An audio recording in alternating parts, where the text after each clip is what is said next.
එන්නකෝ අද මාත් එක්ක ඉන්දියන් රසට චිකන් ටික්කා මසාලා එකක් හදාගමු. මෙතන කටුත් එක්කම චිකන් ග්‍රෑම් 750ක් මම හොඳට හොදලා පිරිසිදු කරගෙන තියෙනවා.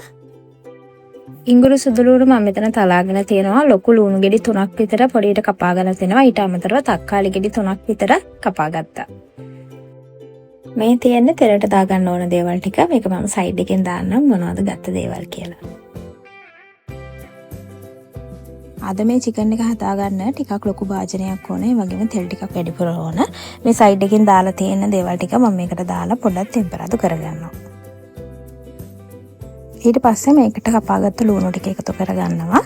ගින්දර අඩුවෙන් තියාගෙන ලුණු කර වෙන්නේ නැති වෙන්න ටිකක් රන්වන් පාට වෙනකන් ලුණු ටික බෙද ගන්න ඕන. ලුණු වල මේ වගේ පාට වෙනස් වෙගෙන ඉද්දි අර තලාගත්ත ඉඟුරු සුදු ලුණු ටිකක් දාලා තව පොඩි වෙලාවක් ටෙම්පරාදු කරගන්නවා. ඊළඟට මේකට මම තක්කාලි ටික දාගන්නවා. ඒකත් හොඳට කලවම් කරලා විනාඩි 5ක් 6ක් භාජනේ වහන්නේ නැතුව අඩු ගින්දරේම උයා ගන්නවා. තක්කාලි ගද්දි පුළුවන් නම් හොඳට ඉදුණ රතු තක්කාලි එක ගන්න. තක්කාලි තැම්බෙන අතරෙම මම මේකට රසායන ලුණුත් එකතු කරගන්නවා. ගින්දර අඩුවෙන් තියාගෙන මේ වගේ තක්කාලි ටික හොඳට තැම්බෙන්න දෙන්න. පියන වහන්න එපා. ඒ වගේම මේක තැම්බෙන අතරේ සැරෙන් සැරේ පොඩ්ඩක් කලවම් කරගන්න. තක්කාලි ටික හොඳටම තැම්බුණාට පස්සේ මම මේකට මේ විදිහට කහ කුළු ටිකක් දාලා තව විනාඩි 2-3ක් පියන වහන්නේ නැතුව උයා ගන්නවා. මේ ටික්කා මසාලා එක හදනකොට මුල් ටිකේ පියන වහන්නේ නැතුව තමයි උයා ගන්න ඕන. ඒ වගේම වැඩි වෙලාවක් චිකන් එක තම්බ ගන්න ඕනේ. එතකොට තමයි මේක රසට හදා ගන්න පුළුවන්. ඊළඟට කරන්න තියෙන්නේ මේ චිකන් එකට ස්පයිසස් ටික එකතු කරගන්න එක. ඒකට මිරිස් කුඩු, කහ කුඩු, ගරම් මසාලා, ගම් මිරිස්, බැදපු 3-5 මේ සයිඩ් එකෙන් දාලා තියෙන ප්‍රමාණ වල ටික මම මේකට එකතු කරගන්නවා. ඊළඟට තව විනාඩි 2ක් විතර පොඩ්ඩක් මේ ස්පයිසස් ටික මේ තෙල් එකෙන් තැම්බෙනකම් කලවම් කරගන්නවා. මේ චිකන් එක ගොඩක්ම රස නාන් එක්ක තමයි. ඉතින් මම ඊළඟට ගේන්න හිතාගෙන ඉන්නේ නාන් රෙසිපි එක රෙස්ටොරන්ට් රසටම ගෙදරදී ලේසියෙන් කොහොමද හදාගන්නේ කියලා. ඉතින් ඒකට මුලින්ම මේ චිකන් එක හදලා තියාගන්න. දැන් ස්පයිසස් ටික තක්කාලි අනිත් දේවල් එක්ක හොඳට තැම්බිලා තියෙන්නේ. මේ වෙලාවට වතුර කෝප්ප භාගයක් විතර දාලා විනාඩියක් විතර මෙන්න මේ විදිහට කලවම් කරගන්නවා.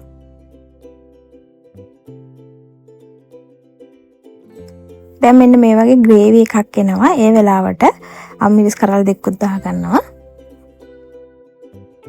මේ වෙලාවට මම අර හොදලා පිරිසිදු කරගත්ත කුකුල් මස් ටික මේකට දා ගන්නවා.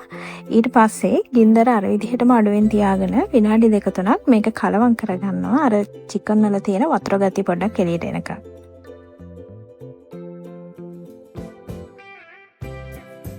ඔන්න දැන් මස්සල මේ වගේ වතුර ගතිය එළියට ඇවිල්ලා තියෙන්නේ. ඒ වෙලාවට කර්ඩ් ටික මම දාගන්නවා. එහෙම නැත්නම් මේ කිරි මේක හොඳට පොඩ්ඩක් හැන්දකින් කලවම් කරලා ඊට පස්සේ මේ විදිහට මස් එකට දාලා විනාඩි 5ක් 6ක් විතර පියන වහන්නේ නැතුව මේ කර්ඩ් එක මේ විදිහට උයා ගන්න චිකන් එකත් එක්ක. ඒ උයන අතරේ පොඩ්ඩක් සැරින් සැරේට කලවම් කරගන්න. මේ කිරි එක මේ වගේ උතුරගෙන එනකොට මේකට මම වතුර කෝප්ප එකමාරක් විතර දාගන්නවා. ඊට පස්සේ ගින්දර වැඩි කරලා පියන වහලා විනාඩි 3-4ක් උයා ගන්නවා. මේ චිකන් එක තව ටිකක් පාට කරගන්න කැමති නම් ඔයාලට කාශ්මීරි චිලි පවුඩර් ටිකක් දාගන්නත් පුළුවන්. ඔන්න දැන් මේ වගේ තෙල් පෑදිලා තියෙන්නේ. මේ වෙලාවට පොඩ්ඩක් කලවම් කරන්න ආයේ.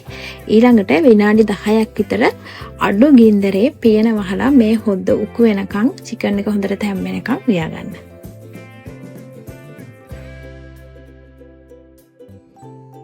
විනාඩි 10ක් විතර මම මේක උයාගත්ත මේ විදිහට. දැන් හොද්ද උකු වෙලා තියෙන්නේ.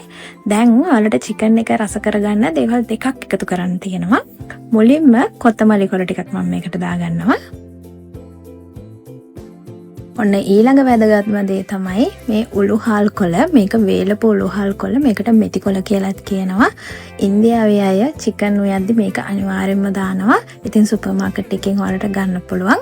මේස හැන්දක් විතර හොඳට අතෙන් පොඩි කරලා මේකට දාන්න. ඊට පස්සේ ලිප ඕෆ් කරලා දැන් ඔයාලට මේ චිකන් එකේ රස බලන්න පුළුවන්. ඉතින් මේ චිකන් මසාලා එක මේ විදිහට හදලා බලන්න. අනිවාර්යයෙන්ම තියෙනවා නම් උලහල් කොළ එහෙමත් දාගන්න. එතකොට අර අපි හැමදාම හදන චිකන් කරි එකක් වගේ නෙමෙයි. මේක අර ඉන්දියන් රස අපිට ගන්න පුළුවන්. ඉතින් මේ රෙසිපි එකට මම හිතනවා ඔයා අනිවාර්යයෙන්ම කැමති වෙයි කියලා. අනිවාර්යයෙන්ම ඔයා හැදුවොත් යටින් කමෙන්ට් එකක් දාන්න. ඒ වගේම යාළුවෙක්ට බලන්න ෂෙයා කරන්න. මම සබ්ස්ක්‍රයිබ් කරන්න කියලාත් මතක් කරන ගමන් මේ රෙසිපි එක හදලා තියාගන්න. ඊළඟ වීඩියෝ එකෙන් මම ඔයාලට නාන් රෙසිපි එකත් අරගෙන එන්නම්. එතකන් පරිස්සමින් ඉන්න.